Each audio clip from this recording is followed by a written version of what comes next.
우리가 스승이고 한국은 제자다. 일본 기술자들은 평생 그렇게 믿고 살아왔습니다. 하지만 어느 날 그들이 난생 처음으로 한국인들 앞에서 고개를 숙였습니다. 아무리 계산해도 아무리 발버둥 쳐도 한국산 배터리 없이는 자동차 바퀴 하나 굴릴 수 없다는 현실을 피할 수 없었기 때문입니다. 한국 말고 다른 걸 쓰면 되잖아. 일본 정부는 호기롭게 대체품을 찾아 나섰습니다. 중국, 유럽, 미국까지. 하지만 돌아온 답은 하나였습니다. 죄송합니다. 한국 기술을 따라갈 수 있는 나라는 없습니다. 그제서야 일본은 깨달았습니다.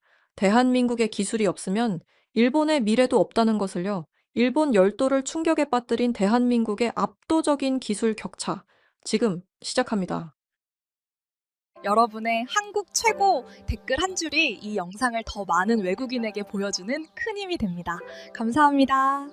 2025년 어느 늦은 가을 아침이었습니다. 도쿄의 관청가 가스미가세키의 공기는 평소와 다름없이 차분하고 정돈되어 있었습니다. 저는 경제산업성 자동차 정책국 부국장 다나카 히로유키입니다. 지난 30년간 일본의 자동차 산업을 이끌어왔다는 자부심 하나로 살아온 뼛속까지 일본 관료인 사람입니다. 제 사무실 창밖으로는 도쿄타워가 보였고 책상 위에는 김이 모락모락 나는 녹차 한 잔이 놓여 있었습니다. 모든 것이 평화로웠고 완벽했습니다.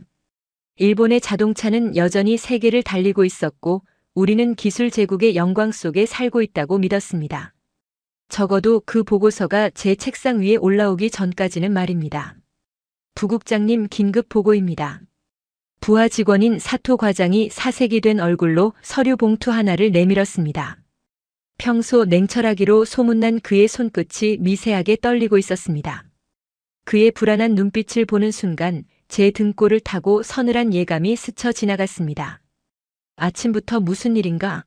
도요타의 신차 수출 실적이라도 나왔나? 아니면 미국 관세 문제야? 저는 애써 태연한 척 찻잔을 들며 물었습니다. 아닙니다. 그게 내부 기밀 문건이 유출되었습니다. 지금 인터넷과 언론이 난리가 났습니다. 기밀 문건? 무슨 내용인데 그래? 저는 대수롭지 않게 봉투를 열어 서류를 꺼냈습니다. 경제산업성 대외비 차세대 전기차 공급망 리스크 분석. 붉은색 도장이 찍힌 그 문건의 첫 장을 넘기는 순간 저는 제 눈을 의심했습니다. 굵은 글씨로 적힌 한 문장이 제 심장을 정통으로 찔러 들어왔기 때문입니다. 일본 자동차 산업, 한국산 배터리 공급 중단 시 72시간 내 가동 전면 중단. 생존 불가능. 챙그랑. 들고 있던 찻잔이 바닥으로 떨어져 산산조각이 났습니다. 뜨거운 녹차가 바지 위로 쏟아졌지만 뜨거움을 느낄 겨를조차 없었습니다. 머릿속이 하얗게 변했습니다. 이게 무슨 소리야? 생존 불가능이라니. 우리가 누구야? 기술의 일본이야. 도요타와 혼다, 닛산을 가진 자동차 제국이라고. 그런데 고작 한국 배터리 따위가 없다고 나라가 멈춰? 이게 말이 된다고 생각하나? 저는 사토 과장에게 고함을 질렀습니다. 얼굴이 화끈거리고 심장이 터질 듯이 뛰었습니다. 그것은 단순한 놀라움이 아니었습니다. 참을 수 없는 모멸감이었습니다. 제 머릿속에 있는 한국은 언제나 한 수 아래의 나라였습니다. 30년 전 제가 처음 공직에 들어왔을 때만 해도 한국 공무원들은 우리에게 와서 고개를 숙이고 기술 좀 가르쳐 달라고 사정했습니다. 미쓰비시, 도시바가 쓰다 버린 구형 기계를 가져다가 밤새워 돌리던 하청기지. 그게 제가 아는 한국이었습니다. IMF 때를 기억합니다. 한국이 국가 부도 위기에 처했을 때 우리는 가장 먼저 자금을 빼내며 그들의 등을 떠밀었습니다. 불과 몇 년 전 반도체 소재 수출 규제 때도 마찬가지였습니다. 우리가 불화수소 밸브만 잠그면 한국 반도체는 망할 거라고 비웃었습니다. 우리는 항상 갑이었고 한국은 영원한 을이어야 했습니다. 그런데 이제는 자동차의 심장인 배터리를 그들에게 구걸해야 한다니요. 자존심 강한 저로서는 도저히 받아들일 수 없는 치욕이었습니다. 부국장님. 하지만 데이터가 그렇습니다. 인정하셔야 합니다. 현재 도요타, 닛산, 혼다의 주력 전기차 모델 90%가 LG 에너지 솔루션, 삼성 SDI, SK온의 배터리를 쓰고 있습니다. 대체할 수 있는 물량이 없습니다. 닥치게. 대체가 왜 안 돼? 파나소닉은 놀고 있어? 중국 놈들 거 사다 쓰면 되잖아. 왜 하필 한국이야? 파나소닉은 테슬라 물량 대기도 벅찹니다. 그리고 중국산은 규격이 맞지 않고 불량률이 높아서 우리 완성차 업체들이 거부하고 있습니다. 현실적으로 한국 3사 말고는 대안이 없습니다. 사토 과장의 말은 구구절절 옳은 말이었지만 그 옳음이 저를 더 미치게 만들었습니다. 그때 제 사무실 전화기가 발작하듯 울려대기 시작했습니다. 사무실 벽면에 걸린 TV를 켜니 모든 뉴스 채널에서 속보를 내보내고 있었습니다. 충격 보고서 유출. 일본 자동차 한국 없이는 멈춘다. 경제 산업성, 한국 의존도, 심각성 은폐 의혹 네티즌 분노. 우리가 언제부터 한국의 속국이 되었나? 여론은 들끓었습니다. 일본 국민들은 자존심의 상처를 입고 분노하고 있었습니다. 세금 받아서 뭐 했냐, 한국한테 목덜미 잡힌 거냐는 비난이 빗발쳤습니다. 그 화살은 고스란히 주무부처인 저희에게로 향했습니다. 장관님 호출이 떨어졌고 저는 불려가서 한바탕 깨졌습니다. 청사를 나오는 길 기자들이 구름대처럼 몰려들었습니다. 카메라 플래시가 눈을 뜰 수 없을 정도로 터졌습니다. 다나카 부국장님, 사실입니까? 한국이 배터리 안 주면 우리 자동차 못 만드는 겁니까? 일본의 기술력이 한국에 뒤처진다는 걸 인정하시는 겁니까? 대안은 있습니까? 쏟아지는 질문 공세 속에서 저는 순간적으로 이성을 잃었습니다. 저도 모르게 마음속 깊은 곳에 있던 오만함이 튀어나오고 말았습니다. IMF 때 한국을 내려다보던 그 시선, 수출 규제 때 한국을 비웃던 그 자만심이 여전히 제 눈을 가리고 있었던 것입니다. 여러분, 진정하십시오. 이 보고서는 최악의 상황을 가정한 시뮬레이션일 뿐입니다. 제가 마이크를 잡자 장내가 조용해졌습니다. 저는 넥타이를 고쳐 매며 짐짓 여유로운 표정을 지었습니다. 솔직히 말씀드리겠습니다. 한국산 배터리? 네, 많이 쓰고 있습니다. 하지만 그건 그들이 기술이 좋아서가 아닙니다. 단지 싸고 빠르기 때문입니다. 우리 일본 기업들이 기술이 없어서 안 만드는 게 아닙니다. 굳이 그런 하찮은 부품까지 만들 필요가 없어서 하청을 준 것뿐입니다. 기자들의 웅성거림이 커졌지만 저는 멈추지 않았습니다. 오히려 목소리를 높여 한국 기술을 깎아내리기 시작했습니다. 한국 제품의 문제는 내구성입니다. 여러분, 스마트폰 한번 보세요. 12년 쓰면 배터리 성능 뚝 떨어지지 않습니까? 자동차는 10년, 20년을 타야 하는 제품입니다. 우리 일본의 정밀한 기술 기준을 한국산이 겨우겨우 맞추고 있는 실정입니다. 만약 그들이 공급을 안 한다? 그럼 우리는 더 좋은 유럽산이나 우리 자체 기술로 만든 배터리를 쓰면 됩니다. 아쉬운 건 물건을 팔아야 하는 그쪽이지 사주는 우리가 아닙니다. 우리가 갑입니다. 이것이 제 인생 최대의 실언이자 일본 경제를 나락으로 떨어뜨린 방아쇠가 될 줄은 그때는 꿈에도 몰랐습니다.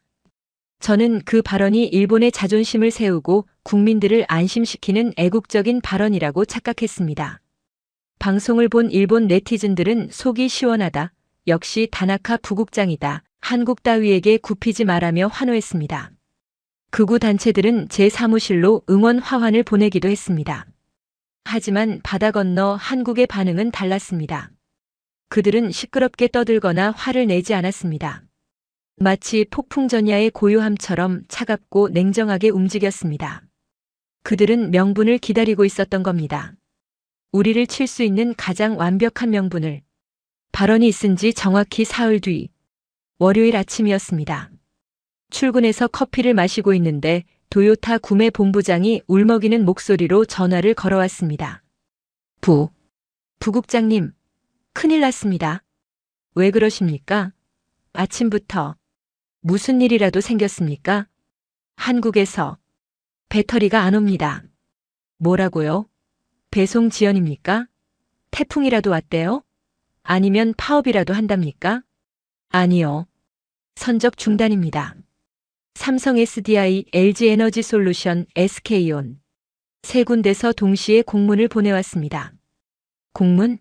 무슨 내용입니까? 그게 부국장님의 인터뷰 때문입니다.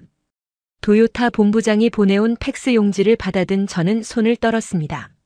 한국 기업들이 보낸 공문의 내용은 너무나 정중해서 더 무서웠습니다. 2019년 우리가 한국 반도체 소재를 막으며 냈던 핑계를 그들이 토시 하나 안 틀리고 더 세련되게 되돌려준 것입니다.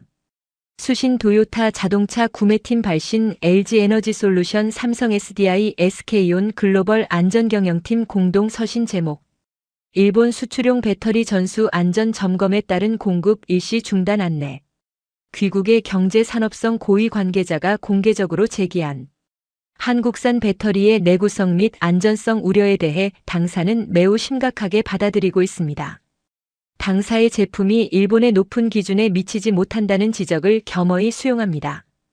이에 당사는 고객의 안전을 최우선으로 생각하여 금일부로 일본으로 수출되는 모든 배터리 물량에 대해 전수 정밀 검사를 실시하기로 결정했습니다.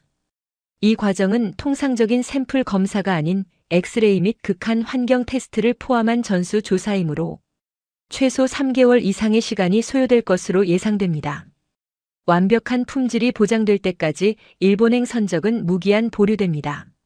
일본 국민의 안전을 위한 조치이오니 양해 부탁드립니다. 이 교활한 놈들. 저는 책상을 내리쳤습니다. 팩스 용지가 구겨졌습니다. 이건 명백한 보복이었습니다. 제가 내구성이 떨어진다고 비하한 것을 핑계 삼아 그럼 내 말대로 완벽해질 때까지 검사해서 줄게라고 역공을 가한 것입니다. 안전과 고객 보호. 그 누구도 반박할 수 없는 명분이었습니다. 우리가 한국을 공격할 때 썼던 안보상의 이유라는 논리를 그들은 안전상의 이유로 되치기 한 것입니다. 이것은 완벽한 미러링이자 인과응보였습니다. 3개월? 3개월이면 라인이 다 죽어요. 당장 오늘 오후에 쓸 물량도 없다고요. 도요타 본부장의 비명이 수화기를 뚫고 나왔습니다. 다른데 알아봐요. 중국 쪽에 웃돈을 얹어서라도 사오라고요. 돈은 얼마든지 줄 테니까. 알아봤죠? 근데 안 된답니다. 중국 CATL 배터리는 크기가 안 맞아서 차체 설계를 다시 해야 한대요. 설계 바꾸고 테스트하는 데만 1년이 걸립니다. 그리고 유럽 노스볼트는 이미 2년치 물량이 매진이랍니다. 부국장님 이제 어떡합니까? 부국장님이 책임지세요. 일본 자동차 다 망하게 생겼습니다. 전화는 끊어졌습니다. 하지만 그것은 시작에 불과했습니다. 오후가 되자 닛산, 혼다, 마쓰다, 스즈키, 일본의 모든 자동차 회사에서 빗발치듯 항해 전화가 걸려왔습니다. 제 사무실 전화기는 코드를 뽑아버려야 할 정도로 쉴 새 없이 울려댔습니다. 그리고 오후 4시 뉴스 속보가 떴습니다. 긴급 속보 도요타 아이치현 제1공장 배터리 부족으로 가동 중단 닛산 규슈 공장 내일부터 전면 휴업 선언. 일본 자동차 산업 사실상 심정지 상태. 피해액 하루 2천억엔 추산. TV 화면에는 멈춰버린 도요타 공장의 모습이 비춰졌습니다. 언제나 기계 소리와 용접 불꽃으로 가득 차 있어야 할 거대한 공장이 마치 공동묘지처럼 고요했습니다. 수천 명의 작업자들이 할 일을 잃고 망연자실하게 서 있었고 반쯤 조립된 자동차들이 뼈대만 앙상하게 남은 채 컨베이어 벨트 위에 방치되어 있었습니다. 그 모습은 마치 거대한 흉물 같았습니다. 그제야 실감이 났습니다. 제가 무슨 짓을 저질렀는지, 잠자는 사자의 코털을 건드린 대가가 얼마나 참혹한지. 하지만 저는 그때까지도 인정하기 싫었습니다. 제 자존심이 허락하지 않았습니다. 아니야, 이건 잠깐이야. 한국 놈들도 물건 안 팔면 손해잖아. 재고 쌓이면 지들도 망해. 며칠 하다가 말겠지. 우리가 누군데? 일본이야. 저들이 우리 시장을 포기할 리가 없어. 그때 제 비서가 들어왔습니다. 부국장님, 손님이 오셨습니다. 지금 아무도 안 만나. 기자들이면 다 돌려보내.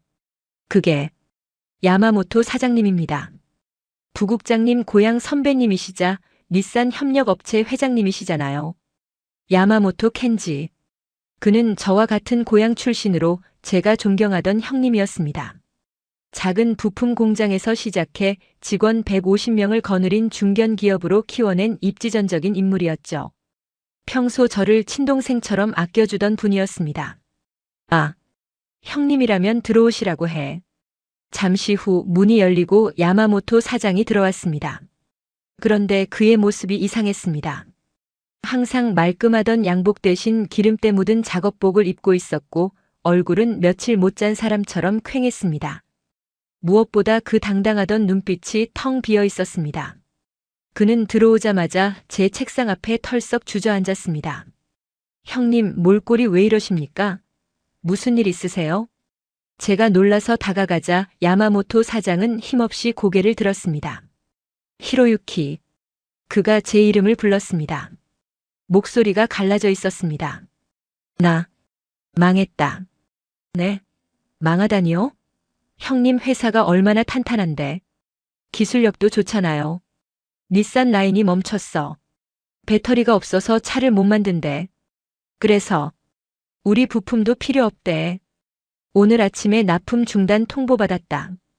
그거야. 며칠 지나면 해결될 겁니다. 제가 지금 알아보고 있어요. 잠시만 버티시면. 며칠? 당장 오늘 어음 막을 돈이 없어. 은행에서는 대출 연장 안 해준대. 한국이랑 척진 거 보고 일본 자동차는 끝났다고 판단했나 봐. 자금줄이 다 말랐어. 야마모토 사장은 떨리는 손으로 얼굴을 감쌌습니다. 오늘 아침에 직원들 다 모아놓고 해고 통보를 했어. 30년 동안 나만 믿고 따라온 김 씨, 20년 근속한 박 씨. 그 사람들 앞에서 내가 무릎 꿇고 빌었다. 미안하다고. 내 능력이 부족해서 너희들 밥그릇 깼다고. 그 사람들이 울면서 나가는데 내가 죽고 싶더라. 그의 손가락 사이로 굵은 눈물이 흘러내려 바닥을 적셨습니다. 히로유키, 내가 방송에서 그랬지? 한국 기술 별거 아니라고. 딴 거 쓰면 된다고. 근데 그게 아니더라. 한국 거 없으니까 우리 공장에 있는 150억짜리 기계가 다 고철 덩어리가 되더라. 내 말 믿고 일본 정부 믿고 버텼는데 결과가 이거냐? 그의 원망 섞인 눈빛이 제 가슴을 후벼 팠습니다. 저는 아무 말도 할 수 없었습니다. 한국은 제자고 우리는 스승이다라는 제 헛된 신념이 성실하게 살아온 한 가장의 인생을 그리고 수많은 노동자의 가정을 파탄 내버린 것입니다. 형님, 죄송합니다. 제가 어떻게든 됐다. 이미 늦었어. 공장 문 닫고 오는 길이다. 야마모토 사장은 비틀거리며 일어났습니다. 히로유키, 너는 책상에 앉아서 숫자만 보지만 현장은 지옥이다. 한국, 우리가 무시할 수 있는 상대가 아니야. 그들은 이미 괴물이다. 그걸 인정하지 않으면 일본은 정말 죽어. 그는 쓸쓸히 사무실을 나갔습니다. 그 뒷모습을 보며 저는 처음으로 공포를 느꼈습니다. 이건 단순한 무역 분쟁이 아니었습니다. 일본이라는 거대한 배가 침몰하고 있는 소리가 들려왔습니다. 그리고 그 구멍을 뚫은 건 다름 아닌 저의 오만한 혀였습니다. 창밖으로 어둠이 내리고 있었습니다. 도쿄의 화려한 야경이 오늘따라 서늘하게 느껴졌습니다. 저 멀리 한국 대사관 쪽을 바라보았습니다. 불이 꺼지지 않은 채 환하게 빛나고 있었습니다. 그곳에 가면 이 사태를 해결할 수 있을까? 아니, 그들이 나를 만나주기는 할까?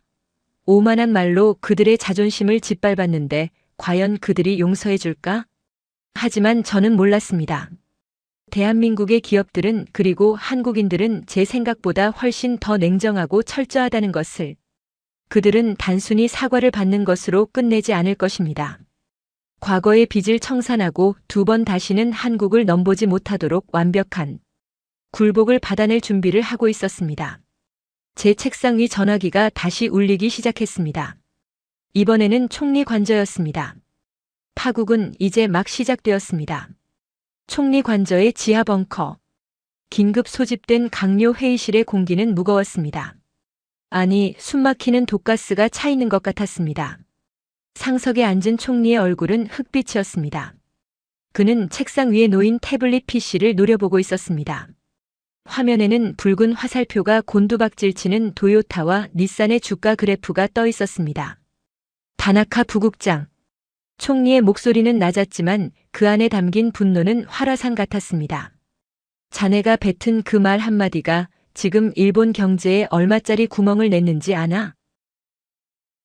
죄송합니다. 죄송하다는 말로 끝날 일이 아니야. 하루 2천억 엔이야. 사흘이면 6천억 엔이라고. 홋카이도 예산이 날아갔어. 총리가 서류 뭉치를 제 얼굴을 향해 집어 던졌습니다. 종이들이 눈송이처럼 흩날리며 바닥에 떨어졌습니다. 그 종이들 위에는 공장 가동 중단, 부품 업체 연쇄부도, 실업대란 같은 끔찍한 단어들이 적혀 있었습니다. 해결해. 무슨 수를 써서라도 배터리 가져와. 한국 놈들이 안 주면 훔쳐서라도 가져오란 말이야. 총리님. 한국 측의 입장이 완강합니다. 안전점검이라는 명분이 너무 확실해서 세계무역기구의 제소에도 이길 확률이. 누가 그딴 거 따지래? 대안을 가져오라고. 중국이든 유럽이든 돈을 2배, 3배 줘서라도 사오라고. 경제재생 담당상이 옆에서 거들었습니다. 맞습니다. 중국에 BYD가 있지 않습니까? 그들에게 접촉해보세요. 우리가 기술 제휴 좀 해주고 물량 받아오면 되지 않습니까? 그들의 머릿속에는 여전히 일본 기술이 최고라는 착각이 자리 잡고 있었습니다. 우리가 손만 내밀면 중국 기업들이 감지덕지하며 달려올 거라 믿고 있었죠. 이것이 일본 수뇌부의 첫 번째, 그리고 가장 치명적인 오판이었습니다. 회의가 끝나자마자 저는 비서관들을 이끌고 중국 최대 배터리 기업인 CATL의 글로벌 영업 이사에게 화상 회의를 요청했습니다. 화면 속에 나타난 중국 이사의 표정은 묘했습니다. 곤란해하는 것 같기도 하고 비웃는 것 같기도 했습니다. 다나카 부국장님 연락 주셔서 영광입니다. 도요타 같은 위대한 기업이 저희 제품을 찾아주시다니요. 본론만 말합시다. 당장 필요한 물량이 월 50만 팩입니다. 가격은 현재 시세의 1.5배를 드리겠습니다. 항공편으로 당장 보내줄 수 있습니까? 저는 다급하게 물었습니다. 돈이면 될 줄 알았습니다. 하지만 돌아온 대답은 절망적이었습니다. 1.5배요? 허허, 부국장님. 돈 문제가 아닙니다. 그럼 뭡니까? 2배를 원합니까? 아니요. 물리적으로 불가능합니다. 중국 이사는 화면에 도면 하나를 띄웠습니다. 보시다시피 저희 배터리 팩은 각형입니다. 하지만 도요타와 혼다가 쓰는 한국산 배터리는 파우치형 주머니 모양이거나 최신형 원통형이죠. 규격 자체가 다릅니다. 이걸 억지로 끼워 넣으려면 자동차 하부 프레임을 전부 뜯어 고쳐야 합니다.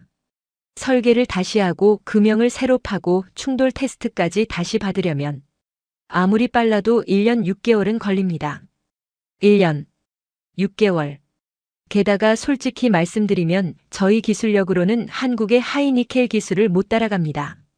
한국 배터리는 한 번 충전에 500km를 가지만 저희 거 넣으면 300km밖에 못 갑니다. 일본 소비자들이 그걸 납득할까요? 그는 쐐기를 박았습니다. 유럽의 노스볼트나 다른 회사들도 마찬가지일 겁니다. 이미 폭스바겐이나 BMW가 물량을 다 선점해놔서 남는 게 없어요. 지금 전 세계에서 즉시 대량으로 고성능 배터리를 공급할 수 있는 나라는 안타깝지만 대한민국밖에 없습니다. 화면이 꺼졌습니다. 제 눈앞이 캄캄해졌습니다. 기술 갈라파고스. 일본이 그토록 자부하던 독자 규격과 고집이 이제는 우리를 고립시키는 감옥이 되어버린 것입니다. 한국이 세계 표준을 장악하는 동안 우리는 우물 안개구리처럼 우리 것이 최고야만 외치고 있었던 대가였습니다. 저는 지푸라기라도 잡는 심정으로 일본 국내 배터리 회사들을 소집했습니다. 파나소닉, 도시바, GS 유아사. 한때 세계를 호령했던 일본 기업들의 기술 임원들이 모였습니다. 여러분, 국가 비상사태입니다. 한국산이 없으면 일본 자동차가 죽습니다. 우리 기술로 대체할 수 없습니까? 밤을 새워서라도 만들어낼 수 없습니까? 하지만 돌아온 것은 침묵뿐이었습니다. 한참 뒤 파나소닉의 수석 엔지니어가 고개를 떨구며 입을 열었습니다. 부국장님, 인정하기 싫지만 격차가 너무 큽니다. 격차라니? 우리가 원조잖아. 리튬이온 배터리 노벨상 받은 요시노 아키라 박사님이 만든 거라고. 맞습니다. 원조는 우리입니다. 하지만 양산 기술과 수율 불량 없는 제품 비율에서 한국에게 완전히 추월당했습니다. 그는 주머니에서 한국 LG 에너지 솔루션의 배터리 셀 하나를 꺼내 책상 위에 올려놓았습니다. 이걸 보십시오. 이 작은 셀 안에 들어간 에너지 밀도가 저희 제품보다 30%나 높습니다. 그러면서도 열을 식히는 냉각 기술은 예술에 가깝습니다. 저희가 이걸 분해해서 똑같이 만들어 보려고 시도했지만 실패했습니다. 실패했다고요? 일본 기술자들이? 네. 소재 배합 비율, 코팅 기술. 이건 단순한 제조가 아닙니다. 수만 번의 시행착오 끝에 얻어낸 황금 비율입니다. 한국은 지난 10년간 미친 듯이 투자하고 연구했습니다. 우리가 이제 배터리는 돈 안 된다며 투자를 줄일 때 그들은 목숨 걸고 매달렸습니다. 그 10년의 격차를 지금 당장 메우는 건 불가능합니다. 수석 엔지니어의 고백은 사형 선고나 다름없었습니다. 원조 맛집이라고 자부하던 식당이 옆집의 프랜차이즈 식당에게 맛으로도 속도로도 가격으로도 완패한 꼴이었습니다. 그럼 방법이 없다는 겁니까? 딱 하나 있습니다. 그게 뭡니까? 한국에 비는 겁니다. 자존심 버리고 달라는 대로 다 주고 사오는 수밖에 없습니다. 회의실을 나오는 제 다리가 후들거렸습니다. 벽에 걸린 텔레비전에서는 연일 충격적인 뉴스가 쏟아지고 있었습니다. 도요타 주가 30년 만에 최저치 경신 혼다. 희망퇴직 2만 명 접수 시작 닛산 부품 협력사 협의회 정부 청사 앞 집단 삭발 시위 정부가 우릴 죽였다. 거리는 아수라장이었습니다. 도쿄 시내 한복판 긴자거리에는 실직한 노동자들이 쏟아져 나왔습니다. 그들은 한국에 사과하라. 정부의 무능이 경제를 망쳤다. 는 피켓을 들고 행진했습니다. 어제 만났던 야마모토 형님의 얼굴이 떠올랐습니다. 한국 기술은 괴물이다.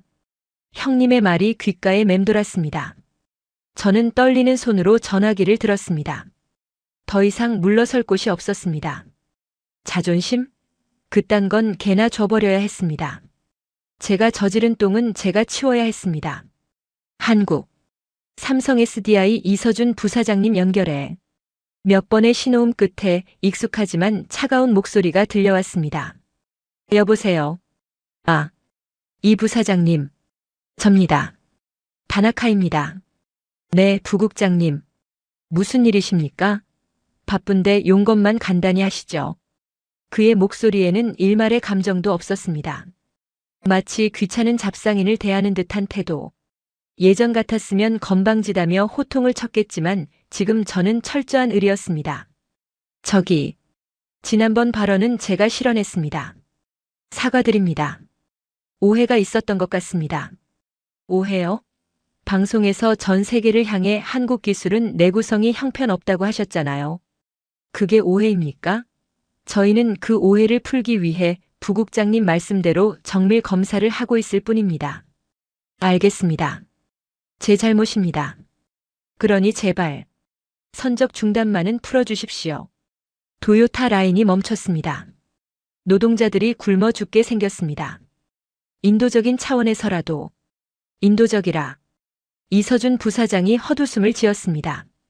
부국장님, 2019년 당신들이 반도체 소재 막았을 때 우리 한국 기업들이 겪었던 고통은 생각 안 나십니까?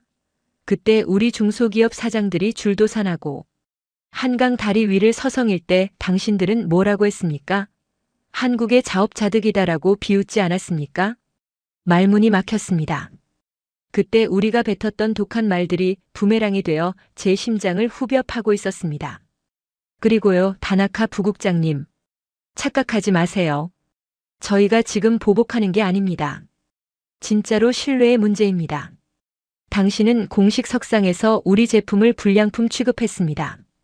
제조사 입장에서 고객이 불량이라고 하는데 어떻게 물건을 팝니까? 완벽하다는 증거가 나올 때까지 못 팝니다. 그게 삼성의, 아니 대한민국의 자존심입니다. 그럼 언제까지 기다려야 합니까? 글쎄요. 저희 엔지니어들이 이제 됐다고 할 때까지겠죠.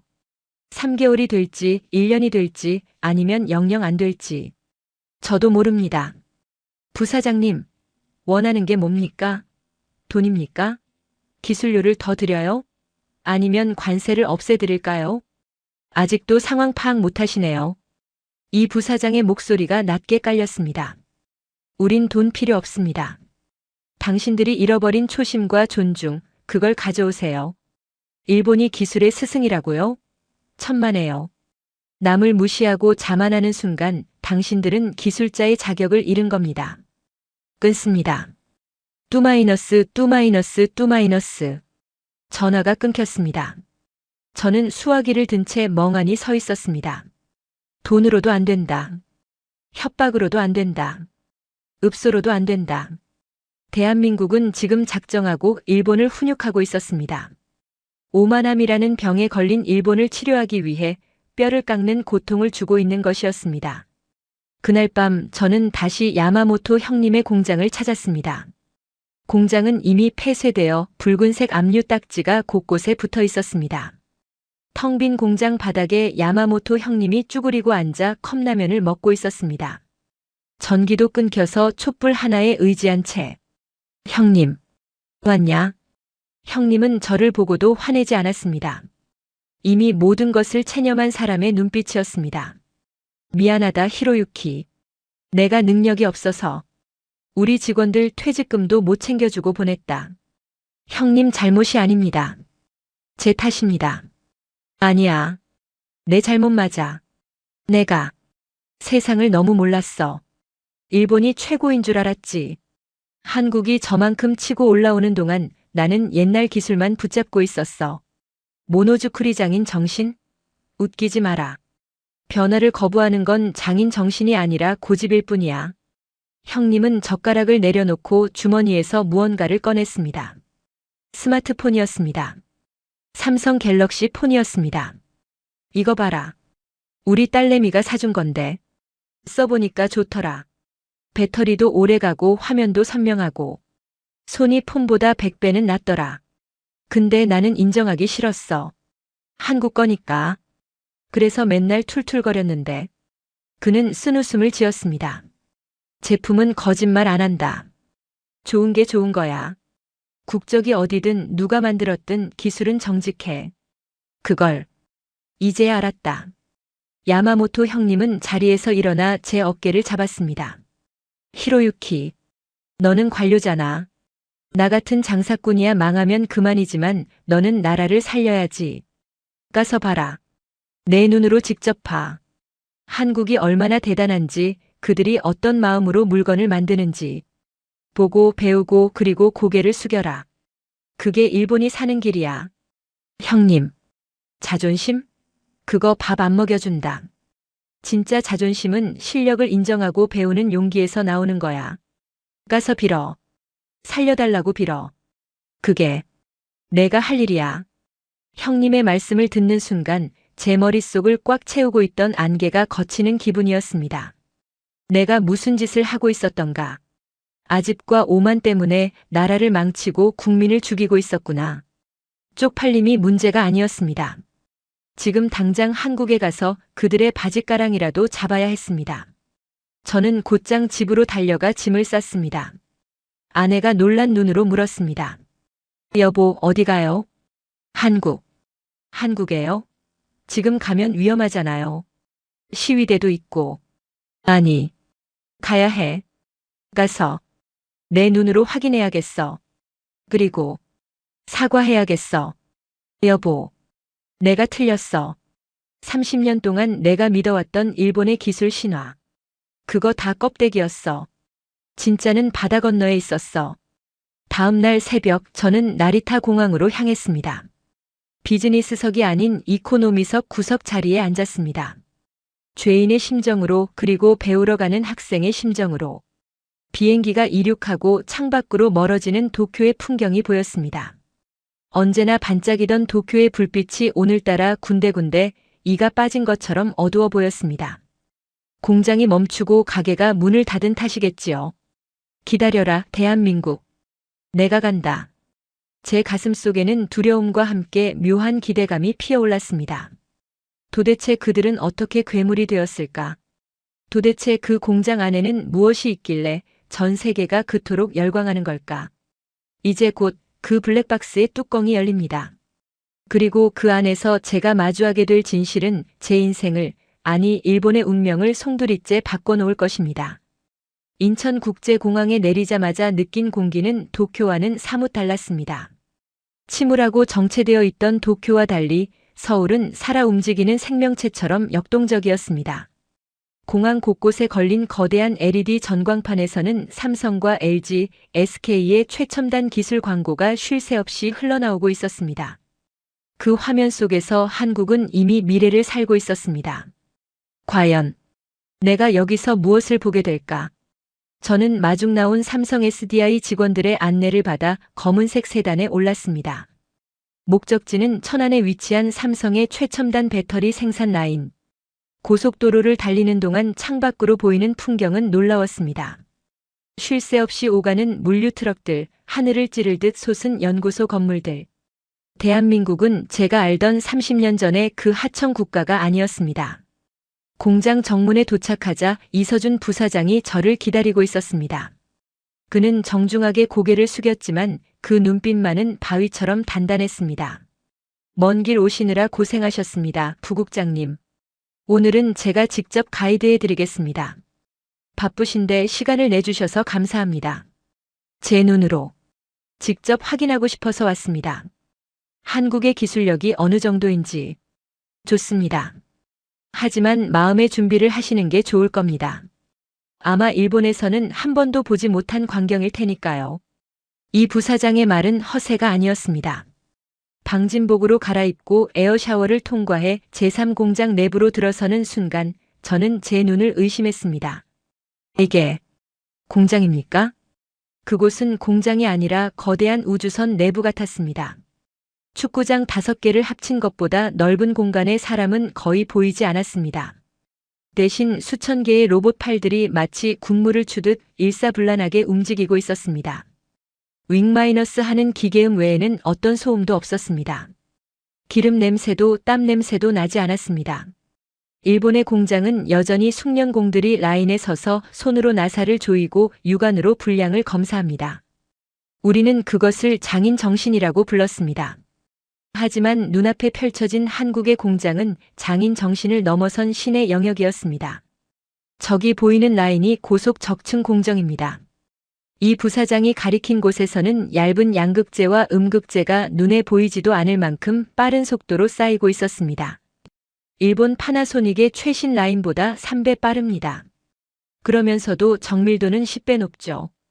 오차 범위는 1마이크로미터 이내입니다. 인간의 손으로는 절대 불가능한 영역이죠. 1마이크로미터. 그게 가능합니까?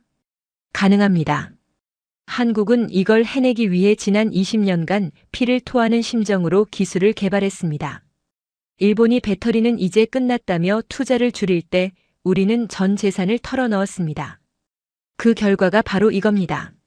로봇 팔들이 춤추듯 움직일 때마다 배터리 셀이 쏟아져 나왔습니다. 그 속도와 물량에 압도되어 숨이 턱 막힐 지경이었습니다. 일본이 한 달 걸려 만들 물량을 이곳에서는 사흘이면 만들어낼 것 같았습니다. 다음은 검사 라인입니다. 다나카 부국장님이 가장 궁금해하시던 내구성과 안전성을 확인하는 곳이죠. 우리는 투명한 강화 유리로 된 통제실로 이동했습니다. 그곳에서는 인공지능이 수만 개의 배터리를 실시간으로 스캔하고 있었습니다. 여기 있는 AI는 딥러닝을 통해 10억 장의 불량 이미지를 학습했습니다.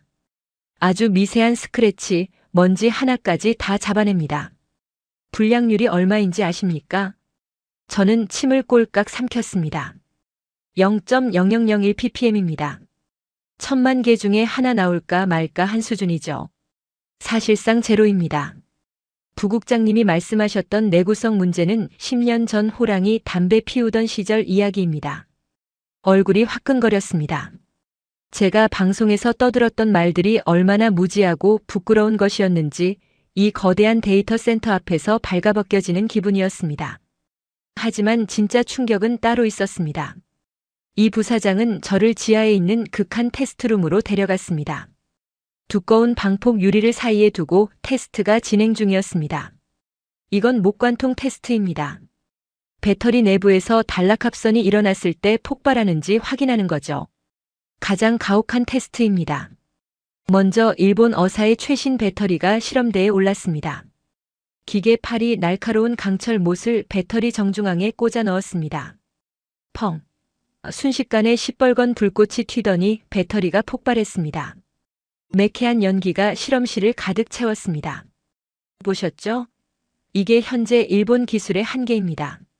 물리적인 충격을 받으면 열 폭주를 막지 못합니다. 이제 우리 제품을 보시죠. 삼성 SDI의 차세대 배터리, 전고체 배터리 시제품이 올라왔습니다. 꿈의 배터리라 불리는 아직 상용화가 어렵다고 알려진 그 물건이었습니다. 못이 배터리를 관통했습니다. 저도 모르게 눈을 질끈 감았습니다. 하지만 아무 소리도 들리지 않았습니다. 눈을 떠보니 배터리는 못이 박힌 채 그대로 있었습니다.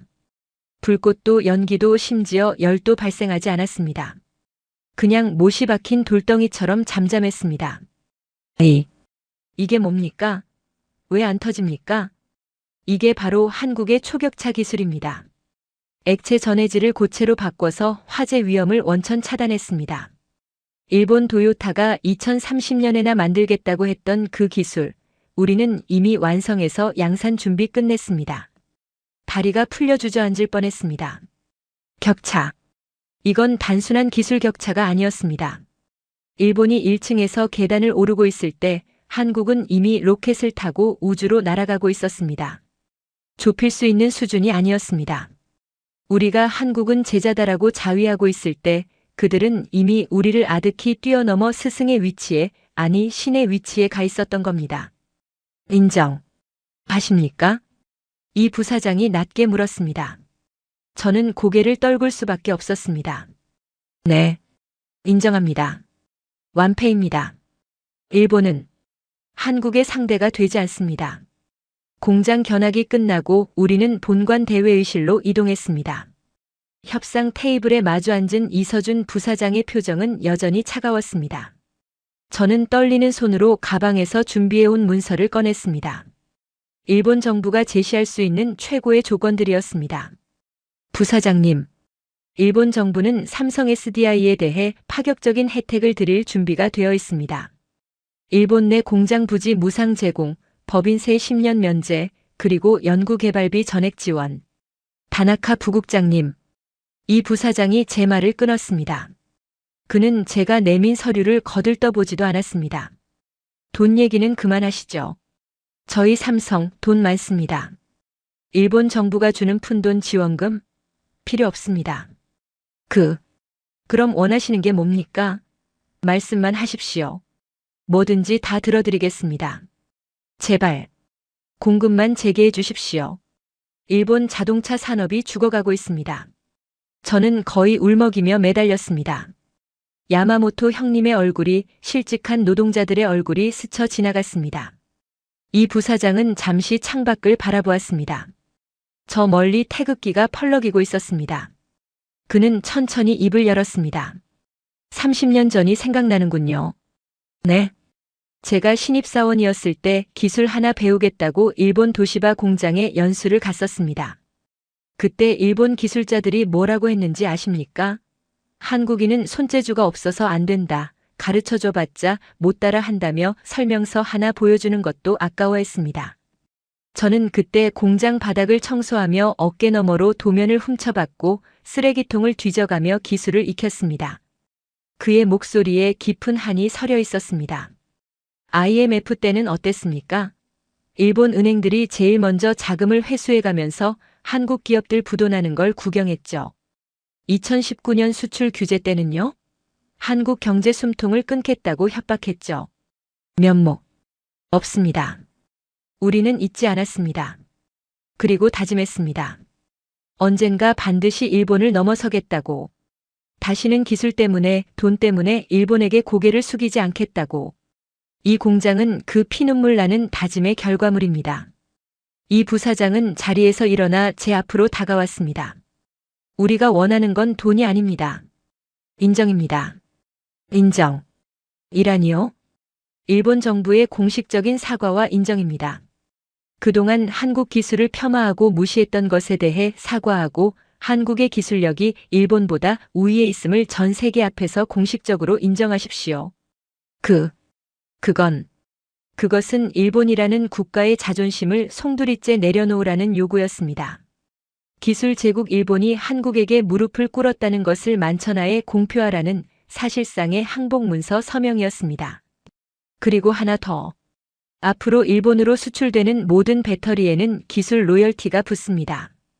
과거 우리가 일본에 냈던 기술료의 정확히 10배를 청구하겠습니다.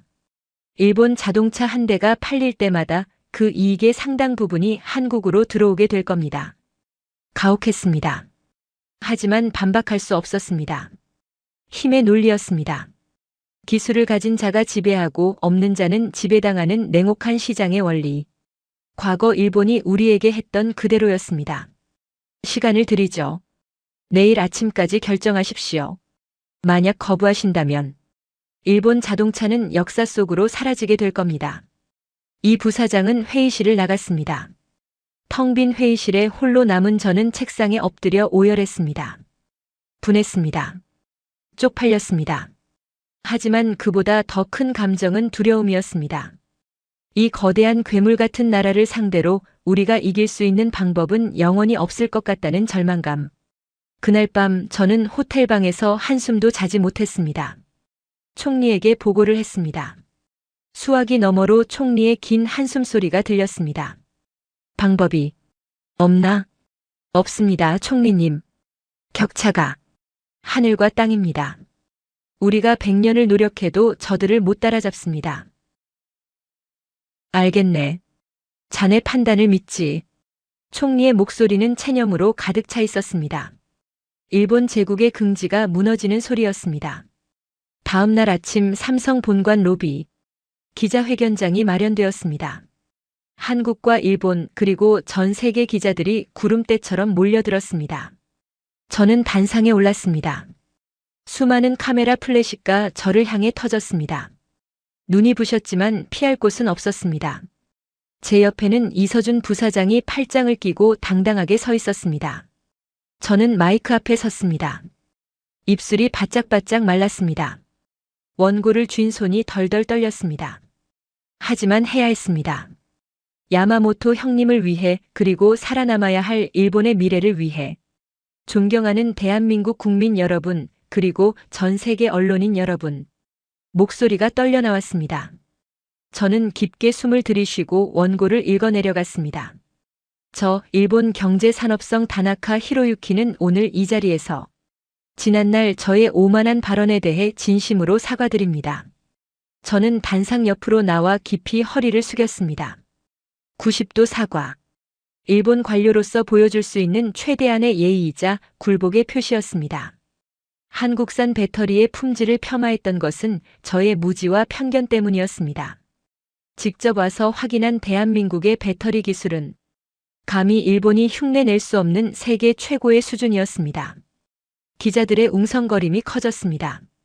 일본 기자가 손을 들고 소리쳤습니다. 부국장님, 그게 무슨 말씀입니까? 일본의 기술이 졌다는 겁니까? 저는 그 기자를 똑바로 쳐다보며 말했습니다. 네, 졌습니다. 완벽하게 졌습니다. 장내가 찬물을 끼얹은 듯 조용해졌습니다. 우리는 과거의 영광에 취해 현실을 보지 못했습니다. 한국이 피땀 흘려 미래를 준비할 때 우리는 자만심에 빠져 제자리 걸음만 했습니다. 그 결과 일본 자동차 산업은 이제 한국의 기술 없이는 단 하루도 생존할 수 없게 되었습니다. 눈물이 핑 돌았습니다. 이에 일본 정부는 삼성 SDI를 비롯한 한국 기업들의 기술적 우위를 공식적으로 인정하며 향후 안정적인 공급을 위해 한국 측이 제시한 모든 조건을 수용하기로 결정했습니다. 기술 로열티 지불은 물론 양국 간의 기술 격차를 인정하고 한국을 스승으로 모시고 배우겠습니다. 스승. 제 입으로 그 단어를 뱉는 순간 가슴 속에서 무언가가 툭 끊어지는 느낌이 들었습니다. 그것은 30년간 저를 지탱해왔던 헛된 자존심이었습니다. 그리고 동시에 새로운 희망의 싹이 트는 느낌이기도 했습니다. 인정하고 나니 오히려 마음이 편안해졌습니다. 제 발표가 끝나자 이서준 부사장이 마이크를 잡았습니다. 그는 승리자의 여유로운 미소를 지으며 말했습니다. 다나카 부국장님의 용기 있는 고백에 경의를 표합니다.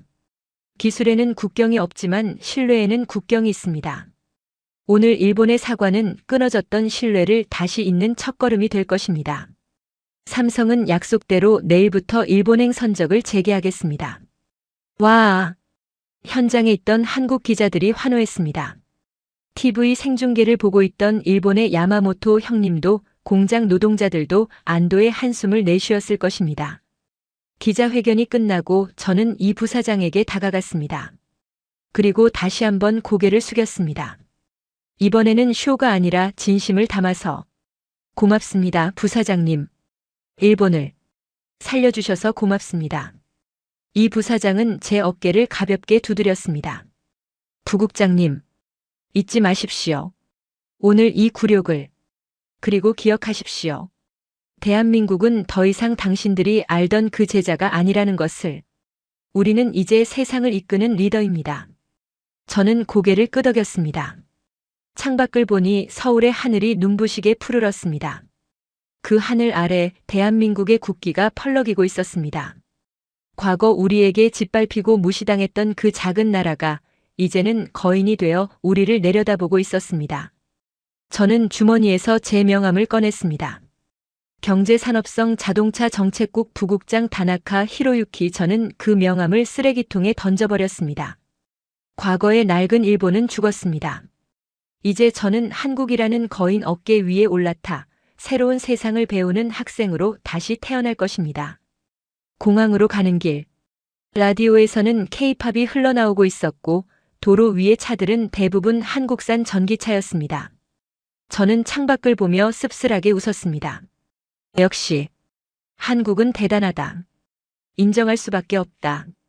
비행기에 오르며 저는 뒤를 돌아보았습니다. 저 멀리 인천의 바다가 반짝이고 있었습니다. 그 바다 건너 일본은 이제 알게 될 것입니다. 자신들을 살린 것이 일본의 기술이 아니라 한국의 관용과 실력이라는 것을. 그리고 역사는 기록할 것입니다.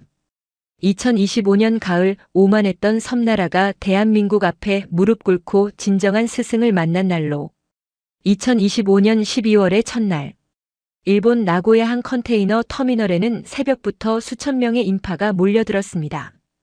도요타 자동차 직원들, 부품 협력사 사장들, 그리고 일자리를 잃고 거리를 배회하던 노동자들이었습니다.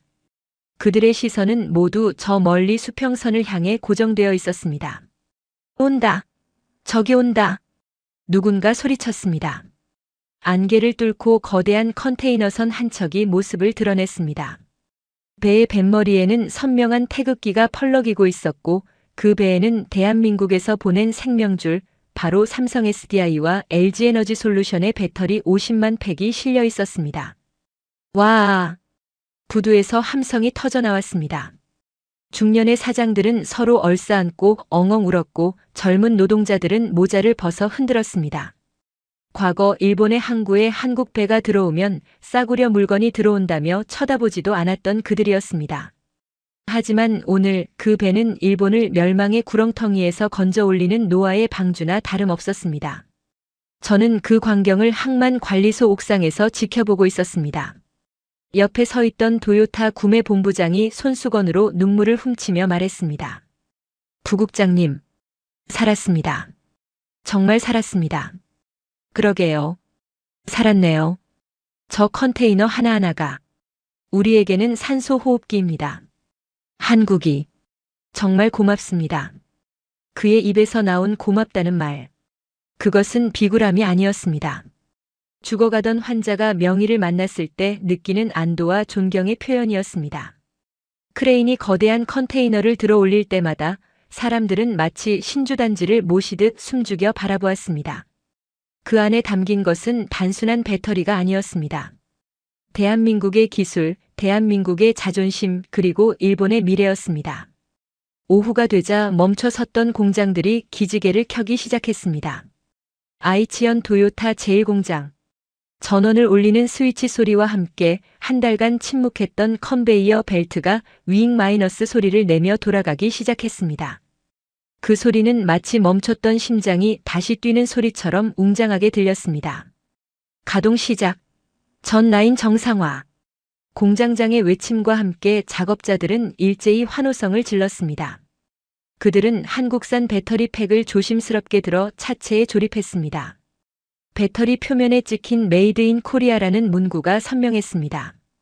예전 같았으면 왜 국산을 안 쓰고 한국산을 쓰냐며 투덜거렸을 엔지니어들이 지금은 그 문구를 보며 안도감을 느끼고 있었습니다. 이게 있어야 안전해, 이게 있어야 차가 달려라는 믿음이 그들 사이에 뿌리내린 것입니다. 저는 공장을 나와 야마모토 형님에게 전화를 걸었습니다. 형님, 뉴스 보셨죠? 들어왔습니다. 물량 풀렸습니다. 수화기 너머로 한참 동안 침묵이 흘렀습니다.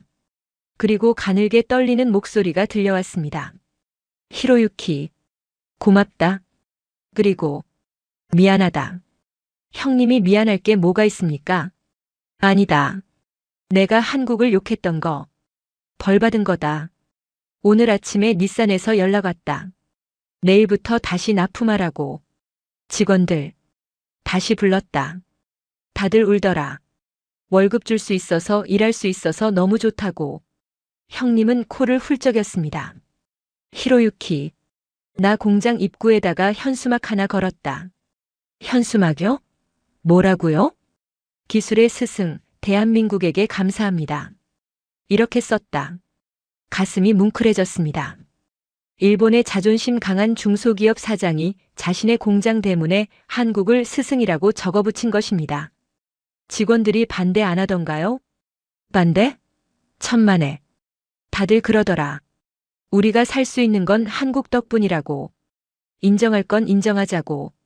이제 우리는 한국 기술을 배워서 다시 시작할 거라고. 전화를 끊고 하늘을 올려다보았습니다. 비로소 실감이 났습니다. 세상이 바뀌었습니다. 단순히 물건을 사고 파는 관계가 바뀐 것이 아닙니다. 일본 사회 전체를 지배하던 공기, 우리가 최고라는 그 낡고 썩은 공기가 사라지고 그 자리에 한국을 배우자는 새로운 바람이 불고 있었습니다. 1년 후 2026년의 일본. 거리의 풍경은 놀라울 정도로 변해 있었습니다. 도쿄 긴자의 전자제품 매장. 가장 좋은 자리는 소니나 파나소닉이 아닌 삼성과 LG의 가전제품이 차지하고 있었습니다.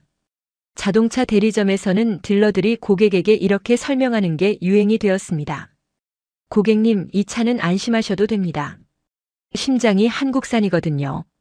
삼성 SDI의 최신 배터리가 탑재되어 있어서 10년을 타도 성능이 그대로입니다. 아, 한국산 배터리요? 그럼 계약할게요. 요즘 일본 배터리는 믿음이 안 가서. 한국산이라는 단어가 프리미엄의 대명사가 되었습니다. 과거 우리가 미제가 최고다라고 했던 것처럼 이제 일본 사람들은 한국제가 최고다라고 자연스럽게 말하고 있었습니다. 그리고 경제적으로도 거대한 변화가 일어났습니다. 일본 정부와 한국 기업 간에 맺은 협정에 따라 일본은 매년 천문학적인 금액의 기술 로열티를 한국에 지불하기 시작했습니다. 언론에서는 이것을 한국세라고 불렀습니다. 자동차 한 대를 팔 때마다 이익의 30%가 한국으로 건너가는 구조였습니다. 일부 우익 단체들이 이건 식민지나 다름없다며 시위를 했지만 대다수 국민의 반응은 차가웠습니다. 억울하면 우리가 기술 개발하든가. 기술도 없으면서 자존심만 세우다가 나라 망하게 한 게 누군데? 수업료라고 생각해라. 비싼 돈 주고 배우는 거다. 일본 국민들은 냉정했습니다. 실력 없는 자존심이 얼마나 비참한 결과를 가져오는지 뼈저리게 겪었기 때문입니다. 저는 경제산업성을 퇴임하게 되었습니다. 이번 사태의 책임을 지고 물러나는 것이었지만 마음은 홀가분했습니다. 제가 저지른 오판을 제 손으로 수습하고 떠날 수 있었으니까요. 퇴임식 날 강당에는 수많은 후배 관료들이 모였습니다. 저는 마지막 연설을 위해 단상에 섰습니다. 후배 여러분, 저는 오늘부로 이 정든 가스미가세키를 떠납니다. 마이크 소리가 강당에 울렸습니다. 저는 30년간 일본이 최고라는 최면에 걸려 살았습니다. 그 오만함이 우리 눈을 가렸고 귀를 막았습니다. 그 결과 우리는 거대한 파도 앞에서 난파당할 뻔했습니다. 저는 잠시 말을 멈추고 후배들을 둘러보았습니다. 우리를 살린 건 우리의 기술이 아니었습니다. 우리가 그토록 무시하고 짓밟으려 했던 이웃나라, 대한민국의 관용이었습니다. 그들은 우리를 멸망시킬 수도 있었습니다. 하지만 그러지 않았습니다. 왜인지 아십니까? 강당은 침묵에 잠겼습니다. 그들은 알기 때문입니다. 진정한 강자는 힘으로 찍어 누르는 것이 아니라 실력으로 압도하고 덕으로 품는다는 것을. 우리는 기술에서 졌고 정신에서도 졌습니다. 저는 준비해둔 원고를 덮었습니다. 부디 여러분은 저처럼 되지 마십시오.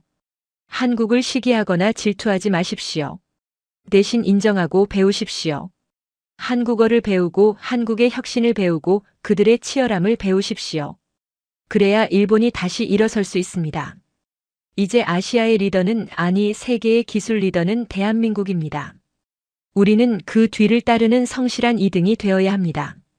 퇴임식이 끝나고 청사를 나서는데 누군가 저를 기다리고 있었습니다. 이서준 부사장이었습니다. 그는 정장 차림으로 제게 다가와 악수를 청했습니다. 고생 많으셨습니다. 다나카 전 부국장님. 아니, 부사장님이 여기까지 웬일이십니까? 떠나신다길래 인사드리러 왔습니다. 그리고 선물도 하나 가져왔습니다. 그가 건넨 것은 작은 상자였습니다. 열어보니 최신형 삼성 스마트폰과 함께 작은 배지가 들어있었습니다. 한일미래기술협력위원회 자문위원. 이게 뭡니까? 저희 회장님의 뜻입니다. 부국장님은 비록 실수를 하셨지만 잘못을 인정하고 바로잡을 용기가 있는 분입니다. 앞으로 한국과 일본이 싸우지 않고 기술로 협력할 수 있도록 저희를 도와주십시오. 물론 한국이 주도하는 질서 안에서 말입니다. 그는 짓궂게 웃었습니다. 저도 덩달아 웃음이 터졌습니다. 한국이 주도하는 질서. 예전 같으면 모욕적으로 들렸을 그 말이 이제는 너무나 당연하고 든든하게 들렸습니다. 알겠습니다. 패장을 거두어 주시니 남은 인생은 한국과 일본의 올바른 관계를 위해 바치겠습니다. 스승님의 뜻을 따라야지요. 우리는 서로 마주보고 웃었습니다. 가을바람이 불어왔습니다. 청사 앞에 걸린 일장기 옆에 방문객을 환영하는 태극기가 나란히 걸려 있었습니다. 바람에 펄럭이는 태극기가 오늘따라 일장기보다 조금 더 높고 조금 더 힘차게 보이는 것은 제 착각일까요? 아니, 그것은 엄연한 현실이었습니다. 그날 저녁 저는 야마모토 형님과 술잔을 기울였습니다. 허름한 선술집이었지만 분위기는 그 어느 때보다 밝았습니다. 건배하자. 대한민국의 배터리를 위하여. 그리고 우리의 새로운 출발을 위하여. 건배. 술잔이 부딪히는 소리가 경쾌했습니다. 형님은 술 기운이 올랐는지 옛날 이야기를 꺼냈습니다. 히로유키야. 기억나냐? 20년 전에 우리 한국 출장 갔을 때. 기억나죠? 그때 삼성 공장 보고 비웃었잖아요. 저게 뭐냐 정리정돈도 안 되어 있고 촌스럽다고. 그래, 그랬지. 근데 그때 거기 있던 한국 직원 눈빛 기억나냐? 그 도끼 서린 눈빛. 기억납니다. 우리가 밥 먹으러 갈 때도 샌드위치 씹으면서 도면 보던 그 눈빛. 형님은 술잔을 만지작거렸습니다. 그 눈빛이 오늘을 만든 거야. 우리는 배부른 돼지였고 그들은 굶주린 호랑이였어. 호랑이가 다 컸는데 돼지가 덤비다가 잡아먹힐 뻔한 거지. 안 죽은 게 다행이야. 맞습니다. 안 죽은 게 다행이죠. 우리는 씁쓸하게 웃었지만 그 웃음 뒤에는 후련함이 있었습니다. 거짓된 우월감을 벗어던지고 진짜 실력을 마주한 자만이 느낄 수 있는 자유로움이었습니다. 집으로 돌아오는 길 저는 밤하늘을 올려다보았습니다. 동쪽 하늘 한국이 있는 방향에서 밝은 별 하나가 빛나고 있었습니다. 그 별은 이제 지지 않을 것입니다. 일본이 그리고 전 세계가 그 빛을 따라 항해하고 있으니까요. 저는 2026년형 닛산 전기차를 예약했습니다. 물론 딜러에게 딱 한마디를 확인했습니다. 배터리 한국산 맞죠? 딜러가 환하게 웃으며 대답했습니다. 그럼요. 100% 대한민국 삼성 정품입니다. 세계 최고의 심장이죠. 저는 그 대답에 만족하며 계약서에 서명했습니다. 이것이 새로운 시대의 상식. 대한민국이 만들고 세계가 쓰는 시대. 기술 식민지였던 나라가 기술 제국을 무릎 꿇리고 마침내 진정한 기술 황제로 등극하는 역사적인 순간을 저는 제 눈으로 똑똑히 목격했습니다. 그리고 다짐했습니다. 내 자식들에게, 내 후배들에게 똑똑히 가르치겠다고. 고개를 들어 한국을 보라. 그곳에 미래가 있다. 그리고 잊지 마라. 우리를 살려준 것은 그들의 기술이 아니라 그들의 넓은 마음이었다는 것을. 역사의 수레바퀴는 돌고 돌아 이제 제자리를 찾았습니다. 정의는 승리했고 오만은 대가를 치렀습니다. 대한민국 당신들은 이 승리를 즐길 자격이 충분합니다. 진심으로 축하합니다. 그리고 감사합니다. 존경하는 인생 선배님들, 그리고 제가 세상에서 가장 사랑하는 우리 구독자분들. 오늘 저와 함께 떠난 통쾌한 일본 참교육 이야기 가슴 뜨겁게 보셨나요? 저는 마지막에 일본의 다나카 부국장이 한국이 스승입니다라고 고개를 숙일 때 저도 모르게 주먹을 불끈 쥐고 만세를 불렀습니다. 그런데 선생님 혹시 알고 계신가요? 오늘 이야기 속에서 일본을 무릎 꿇린 진짜 주인공은 삼성의 기술도 한국의 배터리도 아닙니다. 바로 지금 이 작은 화면 너머에서 제 이야기를 들어주고 계신 선생님들 바로 당신입니다. 기억나시나요? 배가 고파 물로 배를 채우던 그 서러웠던 보릿고개 시절. 내 새끼들 입에는 쌀밥 한 숟가락 더 넣어줘야지, 나처럼 못 배운 서름은 안 물려줘야지 하는 일념 하나로 이 악물고 버티셨던 그 모진 세월들 말입니다. 누군가는 뜨거운 용광로 앞에서 땀을 비 오듯 쏟으셨고, 누군가는 시끄러운 미신기 앞에서 밤을 새우셨고, 또 누군가는 먼 타국 땅 지하 수천 미터 탄광에서 목숨을 걸고 석탄을 캐셨습니다. 기름때 묻은 작업복을 입고 트고 갈라진 손으로 자식들 학비 대시느라 정작 본인 옷 한 벌, 맛있는 고기 한 점 제대로 사드시지 못하셨던 그 눈물겨운 희생. 그때 흘리신 선생님들의 피와 땀방울이 모여서 한강의 기적을 만들었고 오늘날 일본마저 고개 숙이게 만든 세계 1등 대한민국의 밑거름이 되었습니다. 그러니 오늘 이 승리는 100% 선생님들의 것입니다. 선생님, 거울 보시면서 늘어난 주름살에 속상해하지 마세요. 거칠어진 손마디 부끄러워하지 마세요. 선생님들의 주름살은 그냥 생긴 게 아니라 치열한 삶의 전장에서 승리하고 돌아오신 영광의 상처이자 가장 빛나는 훈장입니다. 지팡이를 짚은 선생님의 구분 등은 무거운 삶의 무게를 버티며 이 나라와 가정을 떠받쳐온 가장 튼튼한 기둥입니다. 부디 스스로를 자랑스러워해 주세요. 선생님들은 대한민국의 살아있는 역사이자 가장 위대한 영웅이십니다. 어느덧 달력을 보니 2026년 새해가 밝았습니다. 지난 한 해 정말 고생 많으셨습니다. 치열하게 잘 살아오셨습니다. 돌이켜보면 웃는 날도 있었지만 마음처럼 몸이 따라주지 않아 속상한 날도 있으셨을 테고 자식들 걱정, 나라 걱정에 밤잠 설치신 날도 많으셨겠지요.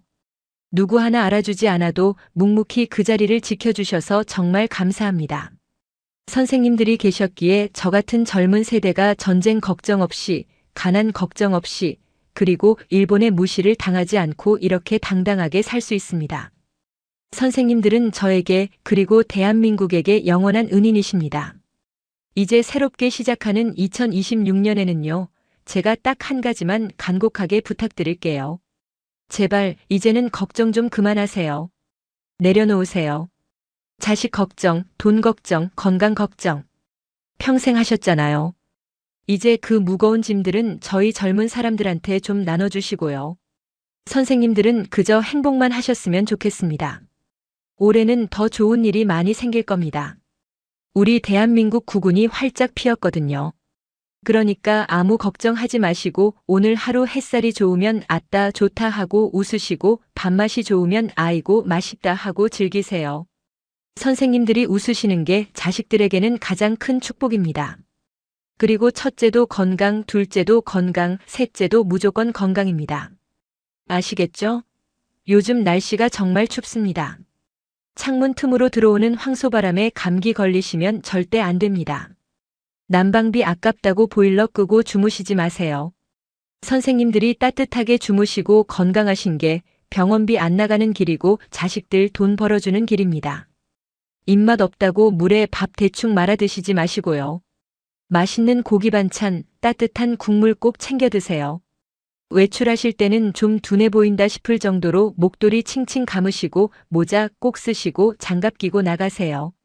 빙판길 미끄러우니까 주머니에 손 넣지 마시고 천천히, 아주 천천히 황제처럼 걸어 다니셔야 해요. 넘어지시면 제 마음이 너무 아파서 잠도 못 잡니다. 저는 가끔 상상해 봅니다. 화면 너머에 계신 우리 선생님들 한 분 한 분 찾아뵙고 그 거친 손 꼭 잡아드리는 상상을요. 어르신 참 잘 살아오셨습니다. 정말 훌륭하십니다. 고맙습니다. 하고 따뜻하게 안아드리고 싶습니다. 비록 지금은 이렇게 목소리로밖에 마음을 전할 수 없지만 제 이 간절한 진심이 선생님들의 안방 아랫목처럼 따뜻한 온기로 전해졌으면 좋겠습니다. 오늘 일본의 콧대를 꺾은 통쾌한 이야기로 가슴이 뻥 뚫리셨다면, 그리고 저의 이 작은 응원이 선생님들 마음에 위로가 되셨다면 구독과 좋아요 한 번씩만 꼭 눌러주세요. 로그인하기 복잡하고 귀찮으시면 안 하셔도 괜찮아요. 부담 갖지 마세요. 그저 마음속으로라도 그래, 수고했다 하고 칭찬해 주시면 저는 그것만으로도 세상을 다 가진 듯 행복합니다. 그리고 댓글도 편하게 남겨주세요. 대한민국 만세도 좋고 나도 옛날에 고생 좀 했지 하시는 무용담도 좋고 새해 복 많이 받아라 하시는 덕담도 좋아요. 타자 치기 힘드시면 그냥 점 하나만 찍어주셔도, 하트 이모티콘 하나만 보내주셔도 저는 다 알아듣습니다. 선생님들의 살아계신 흔적을 보는 것만으로도 저는 너무 기쁘고 힘이 나거든요. 한 글자 한 글자 소중하게 읽고 마음 깊이 새겨서 다음 영상 만들 때 꼭 참고하겠습니다. 사랑하는 나의 영웅 선생님들. 2026년 새해에는 지난 근심 걱정 다 눈 녹듯 사라지고 아이처럼 환하게 웃는 날만 가득하시기를. 그리고 무엇보다 몸과 마음이 편안하시기를 제가 매일매일 기도하겠습니다. 다시 한번 새해 인사 올립니다. 새해 복 세상에서 제일 많이 트럭으로 받으세요. 그리고 부디 아프지 말고 오래오래 제 곁에 계셔주세요. 진심으로 존경하고 감사하고 또 사랑합니다. 오늘 밤도 세상에서 가장 행복하고 따뜻한 꿈 꾸세요. 지금까지 선생님들의 영원한 말동무이자 친구 뷰티풀 코리아였습니다. 감사합니다. 세계를 놀라게 한 대한민국, 다음 영상에서도 계속됩니다. 감사합니다.